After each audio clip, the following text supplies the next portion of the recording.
So here's some piles of the English walnut that came off that tree that you saw being cut in the photograph.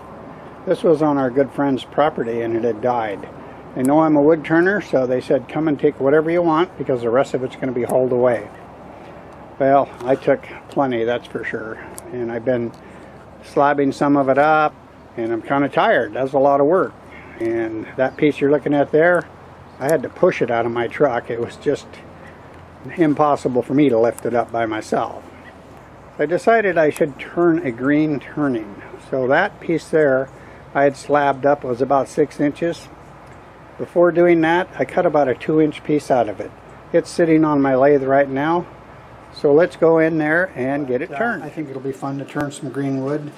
The stuff I've been doing lately has been really pretty hardwood, and it also had some crazy inclusions. This is just a nice flat round piece.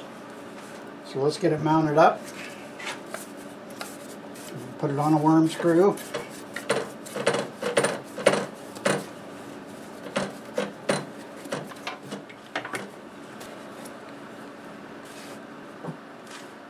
See how it runs. Make a nice center while I'm there. Looks like we'll start out at 725 RPMs. We'll grab my face shield and 5/8 swept back gouge. We'll round the outside first.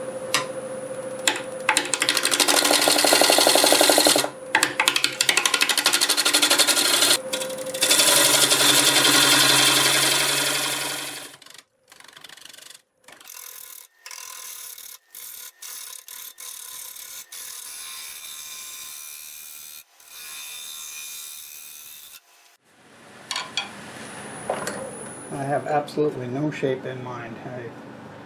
I don't make platters or plates, but we'll come up with something. Well, let's flatten that bottom off and see where we're at.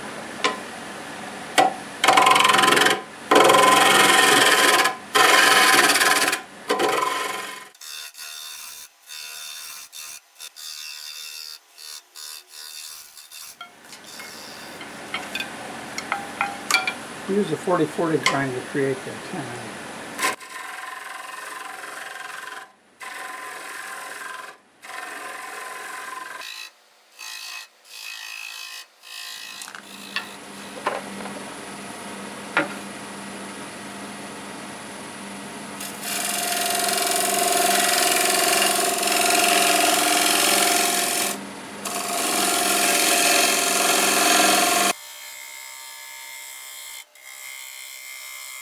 I'm going to go ahead and make sure the chuck fits, and we'll flip it around, and that's the chuck I'm going to use, and it goes on there. It leaves me enough room to true it up if I need to.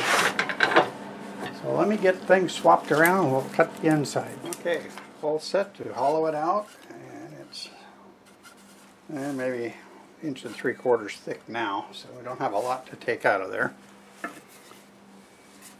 I'm going to start with my 1/2 inch swept back bowl gouge.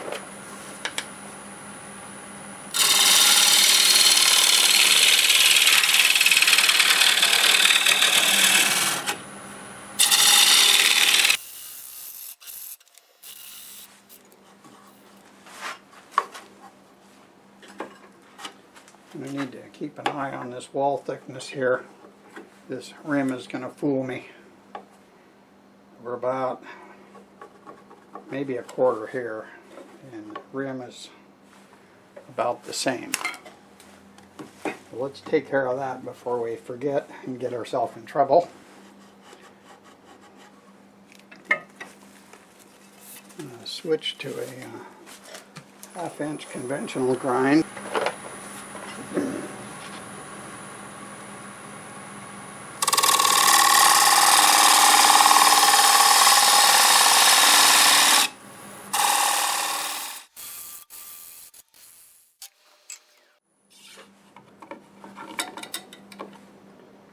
Yeah, we're down to size there. So at this point in time, I'm going to use my negative rake scraper try to clean it up. And the reason to do it now is this will give that a little bit of rigidity.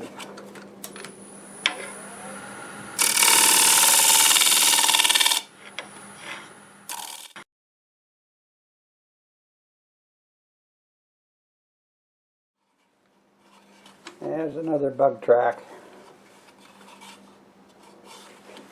I have a feeling all this walnut's going to have this problem. So I'm going to do a little shear scraping and smooth that up.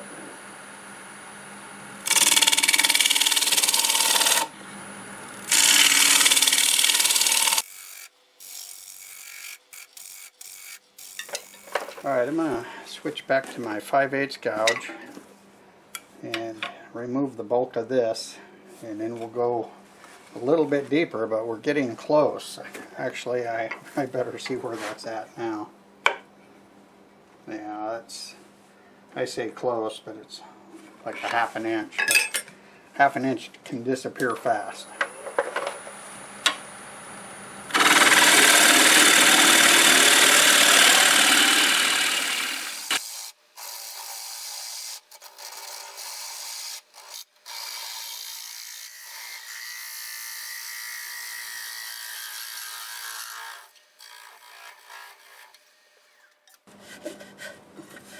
Okay, I think we're done.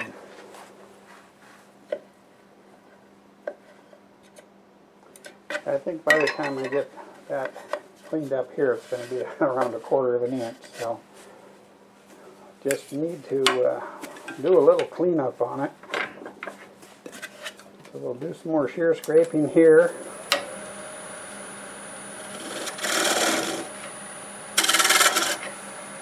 Stop now. Don't want to go anymore. Actually, it looks pretty nice.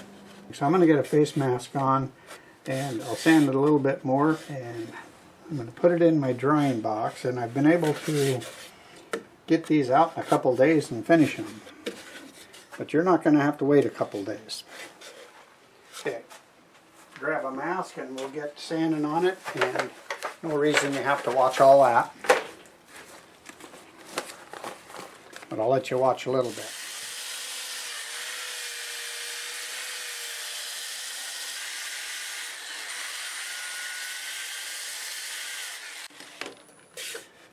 I've actually got them dry just by sanding on them like this.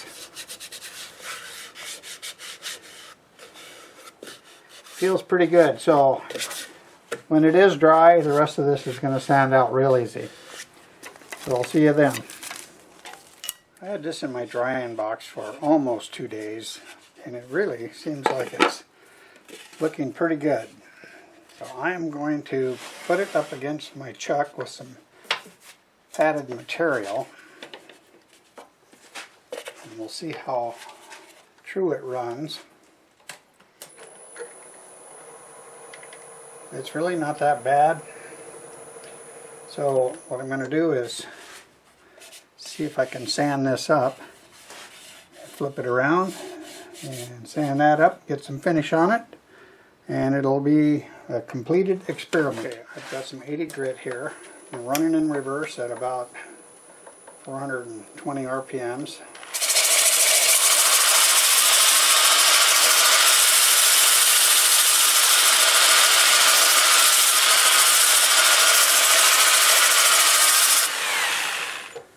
And we're getting dust off there like the wood is dry. And I think it is pretty dry. I'm going to finish sanding this side up to 400, and then maybe we'll apply a finish on it. So I'll be back when we're ready to do that. Okay, I'm going to do something that I normally don't do.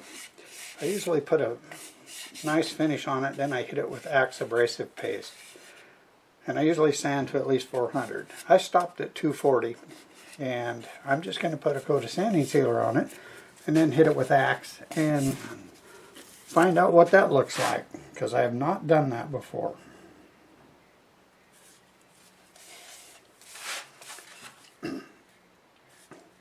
I also get a chance to see how this walnut looks. It sure looks nice there.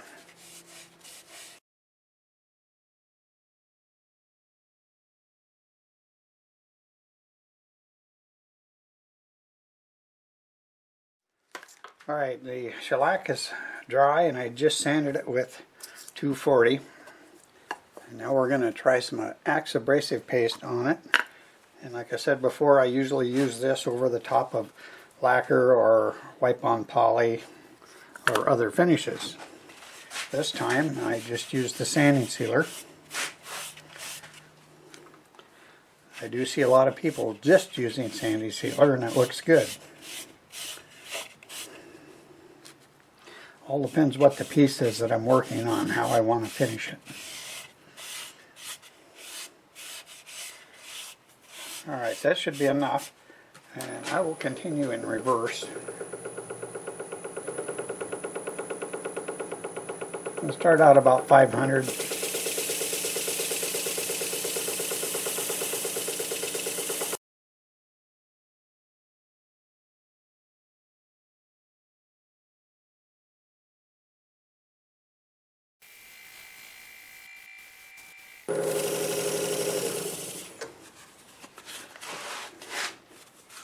Okay, that's a nice finish. Very pretty. I don't have time right now, but I'll put some of the polishing paste on it and show you that. Okay, I have it flipped around.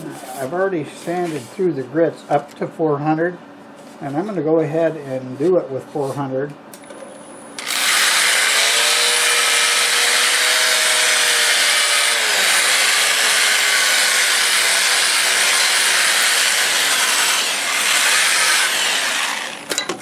That didn't take very much. The sand's really easy.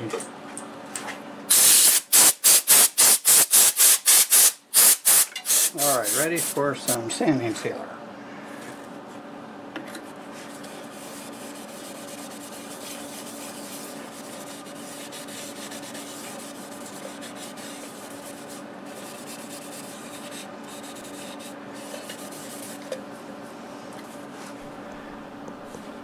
This time I'm going to go ahead and use 2 coats of sanding sealer. I'll use the Acks abrasive paste and I'll use the polish.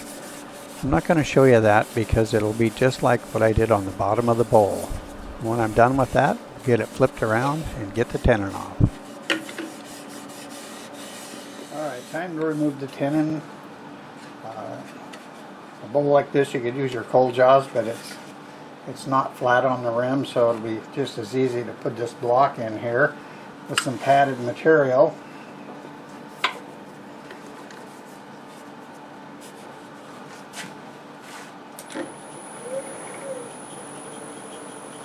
That runs quite well, actually. Okay.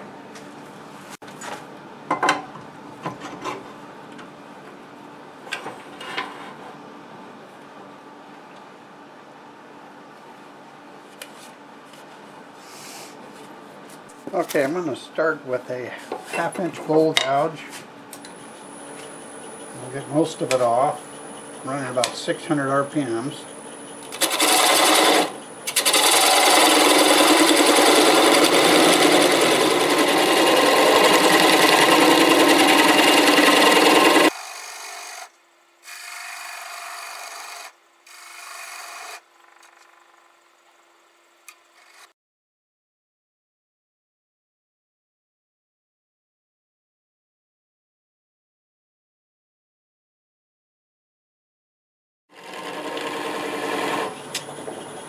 Got a little more off right here.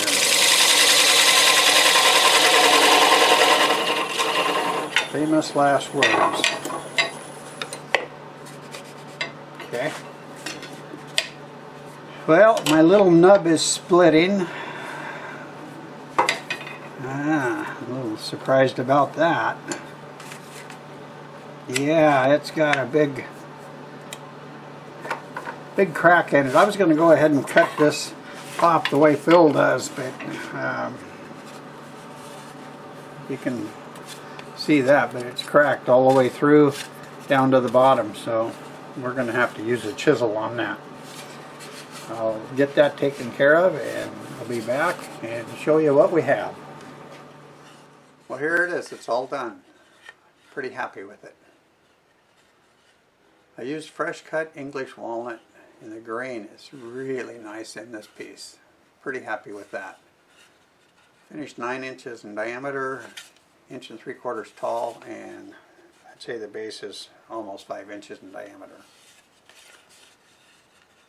After the last few turnings that I've done out of balance, hardwood, lots of inclusions, I just needed to do something like this, and it was very relaxing to turn. I turned it to 3/16 walls, and then I put it in a drying box that I used Rick from Rick Turn's idea, and it really works good. I let it sit for less than 2 days and it was dry. It has very little warp in it. I mean, it sits real flat and you can hardly see warp in it, but I was actually hoping for more warpage because I like the looks of a warped bowl. I used Shellac base sanding sealer on it, and then I used the Acks abrasive paste and polishing paste for the finish, and I think it looks good. And it's food safe. Very simple and fun to turn. I hope you enjoyed the video. If you like this video, give it a thumbs up. Leave a comment, I read them all. Hit the notification bell so you'll know when I have a new one out. It would also be great if you could share my videos around. Thanks to all of you who are subscribed to my channel. It means a lot to me. If you're not subscribed, consider doing so. I do many types of turnings, from segmented work to natural turnings from pieces of trees, and I put out videos weekly. Thanks again. Until the next time, see you later.